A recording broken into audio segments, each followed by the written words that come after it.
আসসালামু আলাইকুম বন্ধুরা, আজ আমি রান্না করব মসুরের ডাউল দিয়ে কলমি শাক রান্না। দেখতে পাচ্ছেন কলমি শাকগুলো আমি আগে থেকে ধুয়ে রেখেছি। এখন কড়াইতে চলে যাচ্ছি। এখানে আমি মসুরের ডাউলগুলো দিয়ে দিব। এই ডাউলটা আমি আগে থেকে ধুয়ে 1 ঘন্টা ভিজিয়ে রেখেছিলাম।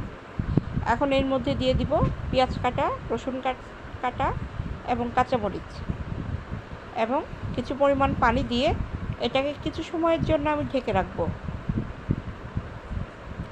কিছু সময় পর এসে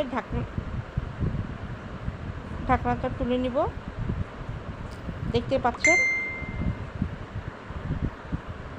বেশ ডালটা হয়ে গিয়েছে। এটাকে একটা চামচের সাহায্যে একটু নেড়ে দিতে হবে।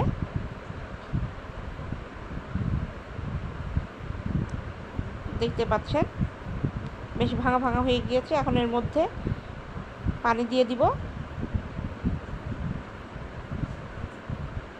এখন এর মধ্যে দিয়ে দিব 1.5 চামচ লবণ,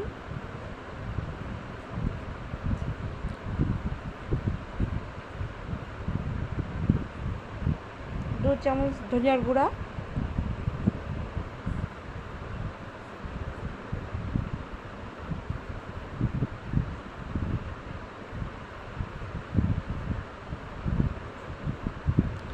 1.5 চামচ হলুদের গুঁড়া। এটাকে চামচের সাহায্যে ভালো করে নেড়ে চেড়ে নিতে হবে।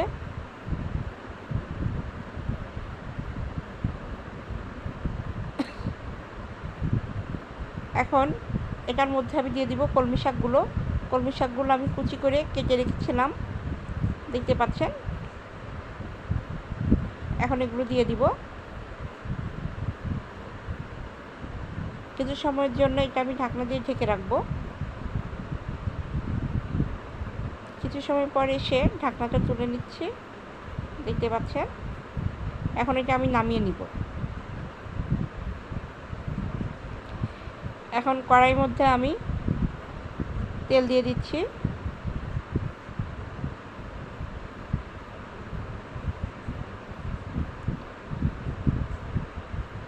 এখানে 3টা শুকনো মরিচ দিয়ে দিয়েছি।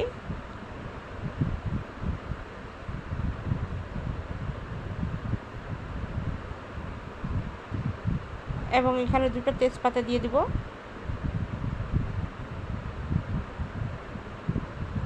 এবং কেটে রাখা পেঁয়াজ কুচি, রসুন কুচি দিয়ে দিব। এভাবে আপনারা কলমি শাক আর ডাউলটা রান্না করে দেখবেন, অবশ্যই ভালো লাগবে। হয়তো অনেকে খেয়েছেন, আবার অনেকে প্রথম দেখছেন। যারা প্রথম দেখছেন তারা অবশ্যই ট্রাই করবেন, খেতে ভালো লাগবে। এর মধ্যে দিয়ে দিলাম 1 টেবিল চামচ জিরা। এটা খেয়াল রাখতে হবে যাতে পুড়ে না যায়। যদি আমার এই রান্নাটা ভালো লেগে থাকে অবশ্যই লাইক, কমেন্ট, শেয়ার করবেন এবং চ্যানেলটা সাবস্ক্রাইব করে দেবেন। এখন তরকারিগুলোর মধ্যে ঢেলে দিচ্ছি।